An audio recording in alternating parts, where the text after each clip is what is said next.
안녕하세요, 리아입니다. 저는 오늘 크리스천의 연애 후기라는 주제로 얘기를 좀 나눠보려고 하는데요.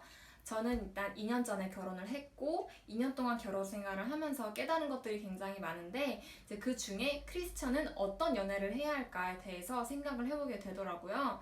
그래서 제가 지금의 남편을 만나기 이전에 연애를 했던 것들을 되돌아봤을 때 이렇게 하면 좀 더 좋았을 걸 했던 부분들을 여러분과 나누고 싶어서 이렇게 영상을 찍게 되었습니다. 오늘 나누기에 앞서서 말씀드리고 싶은 것이 저는 오늘 방향성을 중심으로 얘기를 할 거예요. 그래서 보통 사람들이 연애를 할 때 뭔가 어떤 관점이나 신념을 가지고 연애하는 것보다는 그냥 흘러가는 대로 이렇게 연애하는 경우가 더 많잖아요.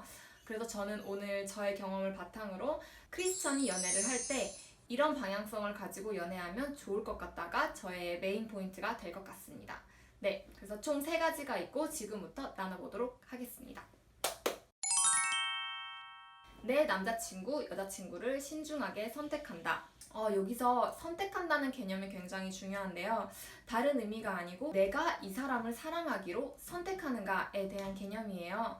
그러니까 내가 누군가를 사랑하기로 선택을 했을 때는 그 사람을 선택했다는 책임감이 따라오기 때문에 이 관계에 있어서 책임감 있게 행동할 수밖에 없는 것 같아요. 그래서 저희 부부가 처음 사귀었을 때가 21살 때였는데 그때 저희가 사귀기 전에 서로의 연애관에 대해서 좀 나눴던 적이 있는데 그때 저희 남편이 이런 말을 하더라고요. 나는 너를 사랑하기로 선택하는 거다. 내가 너를 사랑하기로 선택했기 때문에 너의 안 좋은 점, 단점들까지도 품어줄 수가 있는 거다.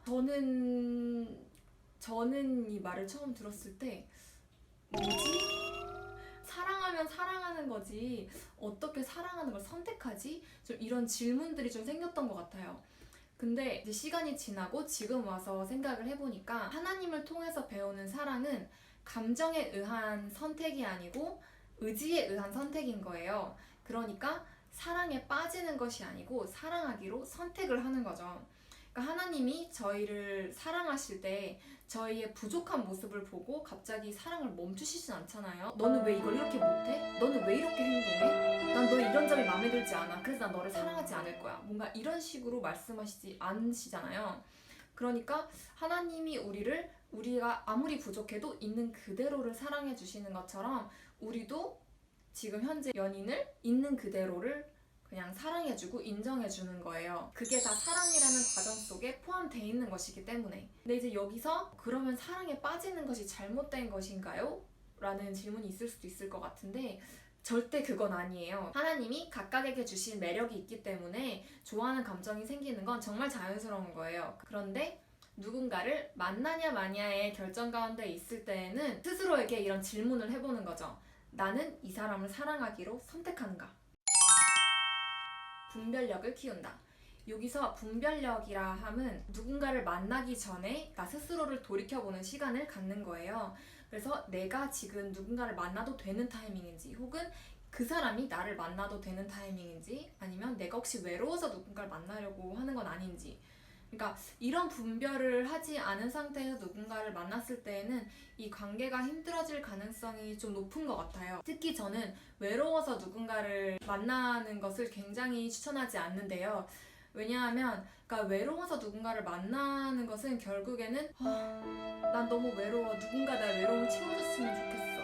그러니까 이런 마음을 가지고 누군가를 만나는 거잖아요. 하지만 사실 누군가를 사랑한다는 건 내가 그 사람을 위해서 모든 거를 줄 수 있는 마음이 있는 거잖아요. 그래서 성경에 써 있는 것처럼 하나님이 말씀하시는 사랑은 주는 사랑인 것 같아요. 그러니까 주는 것에서 오는 기쁨을 배우는 것, 그게 저는 사랑이라고 생각을 합니다.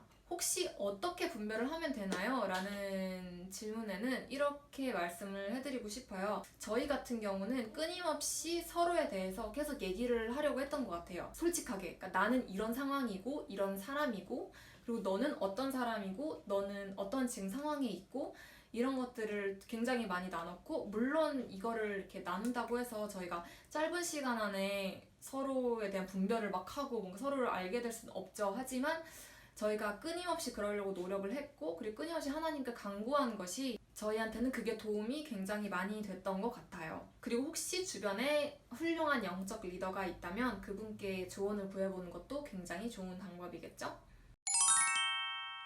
아름다운 이별을 할 줄 알아야 한다. 제가 사실 제일 어이없어하는 이별의 이유가 사랑이 식어서예요. 근데 제가 바로 매번 그렇게 헤어졌었던 장본인입니다. 근데 이게 지금 생각해보니까 굉장히 미성숙한 이유더라고요. 그러니까 이거는 이제 1, 2번과 연결되는 건데, 그러니까 내가 신중하게 이 사람을 사랑하기로 선택하지 않고 그리고 분별을 하지 않았을 때 생기는 상황인 것 같아요. 그래서 여기서 아름다운 이별이란 무엇이냐? 서로가 함께 할 수 없음을 인정하고 서로를 축복하는 마음으로 보내주는 것. 어쨌든 신중하게 선택을 하고 분별을 열심히 해봐도 충분히 헤어질 수 있거든요. 사람 일은 어떻게 되는지 아무도 모르니까. 그래서 제가 남편을 만나면서 한 2년, 3년 정도 됐을 때 저희 양쪽 부모님이 되게 비슷한 시기에 이런 말을 해주셨어요. 너희가 만날 때 언제든지 헤어질 수 있다고 생각하고 만나라. 그래야 서로를 소중하게 대할 수 있고 헤어졌을 때 후회 없이 헤어질 수 있다 라고 말씀을 하셨어요. 근데 저는 처음에 그 얘기를 들었을 때 굉장히 슬픈 거죠. 막 너무 좋아했기 때문에 막 결혼하고 싶은데 나는 이 사람이랑 꼭 막 헤어지기 싫고 막 되게 막 좀 눈물 날 것 같고 막 이랬는데 나중에 생각을 해보니까 이렇게 생각을 하고 정말 만나야 이 사람을 소중히 대할 수 있고 정말 만약에 헤어지더라도 후회 없이 헤어질 수가 있을 것 같더라고요. 대부분의 사람들이